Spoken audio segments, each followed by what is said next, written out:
Antoine Griezmann just said goodbye to the fans of Atlético Madrid the moment he officially announced that his journey with the club was over and that he was heading to Major League Soccer. But honestly, that's not what got people talking. What really exploded online was the way he talked about his time at FC Barcelona. It almost sounded like he was saying none of it ever felt real. Like the best years of his football life were in Madrid. And Barcelona fans absolutely lost. Some called him a flop. Some said he was overrated. Others said he never deserved the respect he gets in the first place. And honestly, when you hear that for the first time, you might actually believe it. Because we're talking about a player who spent years at the top, but never won the UEFA Champions League, never won the Ballon d'Or, and never had those terrifying numbers that players like Lionel Messi or Cristiano Ronaldo put up every single season. But the deeper I looked into Griezmann's story, the weirder his career became. Because this guy went from being rejected as a kid because he was too small to becoming one of the most important players in Europe, a true Atlético Madrid legend, and somehow still one of the most debated footballers of his generation. And to understand that, we need to go back to 2014. Diego Costa left, David Villa left. Atlético Madrid desperately needed a new attacker. But before we talk about why Diego Simeone specifically chose Griezmann, we have to go back to the beginning. Because honestly, Griezmann's story was never supposed to happen in the first place. He was born in 1991 in a small French town called Macon. And from the moment he was a kid, he was obsessed with football. There was just one problem. He was tiny. French clubs kept rejecting him, not because he lacked talent, but because of his size. Every trial sounded exactly the same. You're too small, and that destroyed his confidence for years. But then, the first major turning point happened. Scouts from Real Sociedad saw him during a youth tournament, and they noticed something French clubs completely ignored: his football IQ. The kid understood the game on a ridiculous level, so Sociedad took him to Spain. Imagine being around 13 years old, leaving your country, moving to a new culture, a new language, a completely different life, all for one dream. That was the first real fight of Griezmann's career. And slowly, he started climbing through the academy system until the 2009-10 season. That's when the real story began. Griezmann played 39 matches in the Spanish second division, scored 6 goals, and helped Real Sociedad return to La Liga. People finally started noticing his name, but nobody expected what was coming next. 2010-11, his first La Liga season. Suddenly, this skinny young kid was playing against Messi, Cristiano Ronaldo, and some of the biggest stars in world football. And somehow, he looked completely comfortable. 37 league appearances, 7 goals. But the numbers weren't even the most impressive part. It was the confidence. You could already see the personality. By 2011-12, he started evolving fast. Quicker movement, smarter positioning, way more dangerous in front of goal. But Real Sociedad were inconsistent, and for the first time in his career, Griezmann started feeling the pressure of being the guy. Then came 2012-13. The season people finally started taking him serious. 10 league goals, constant chance creation, and most importantly, he helped Real Sociedad qualify for the UEFA Champions League for the first time in years. And trust, that matters more than people realize, because Sociedad weren't some European powerhouse. But Griezmann, he was growing ridiculously fast. Then came the season that changed his entire life, 2013-14. 20 La Liga goals, and performances so good that all of Europe started watching. FC Barcelona were interested. Premier League clubs were watching too, but the man paying the closest attention was Diego Simeone. And Simeone wasn't looking for a superstar. He wanted a soldier, someone who would run non-stop, press constantly, defend, fight for every ball. And Griezmann was perfect for that system. So in the summer of 2014, Atlético Madrid paid around 30 million euros to sign him. At the time, a lot of people thought it was risky. Atletico had just come off a historic season. Fans expected a ready-made star. But what happened next was the beginning of a real legend. 2014-15, his first season at Atletico. And honestly, the start was rough. Simeone's system was brutal physically. Everything was intense. But then, something clicked. 22 goals in all competition. And suddenly, he became the most important attacking player in the team. That's when people finally understood why Simeone wanted him so bad. Then came 2015-16. This was monster-level Griezmann. 32 goals, an incredible Champions League run. And Atlético Madrid reached the final. And while researching that season, I realized something crazy. For a long stretch, Griezmann genuinely looked like the best player in Europe. Top scorer at UEFA Euro 2016. Reached the Euro final. Reached the Champions League final. But here's the painful part. He lost both. And honestly, that became one of the strangest patterns in his career. Always so close to greatness. But somehow, something slipped away at the final moment. By 2016-17,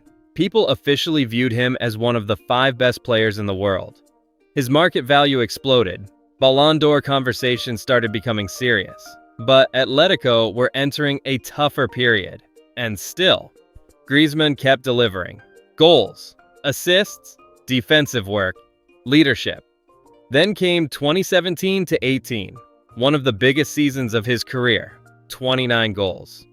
He led Atletico Madrid to the UEFA Europa League title, then followed it with the UEFA Super Cup, and then the 2018 World Cup happened. This was the biggest achievement of his life. World champion with the France national football team, he scored in the final, and was one of the tournament's best players from start to finish. At that moment, a lot of people believed he deserved the Ballon d'Or, but it went to Luka Modric instead. And once again, people felt like Griezmann was always missing something to receive full recognition. Then came the decision that changed everything. Griezmann left Atletico Madrid and joined FC Barcelona for around 120 million euros. And from that moment on, his career entered its hardest chapter. Because when you really think about it, the problem was obvious from day one. Griezmann isn't a pure winger. He's not a traditional number 9 either. He's a free-moving player. But at Barcelona, everything revolved around Messi, and that completely killed a huge part of Griezmann's personality on the pitch. 2019 to 20, around 15 goals in all competitions. Not terrible numbers. But for a 120 million euro signing, fans expected way more. And slowly, the criticism got louder. People started saying, maybe he was never world-class after all. But what many ignored was how insanely hard he worked defensively. He pressed non-stop, tracked back constantly, ran for the team every single game. Even Barcelona fans started calling him a workhorse. Then came 2020 to 21, probably his best period at Barca.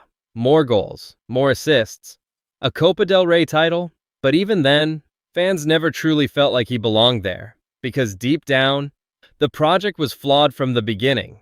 Then in 2021, he returned home, back to Atletico Madrid, and honestly, a lot of Atletico fans were still angry at him for leaving. But over time, Griezmann did something incredibly difficult. He made them forgive him.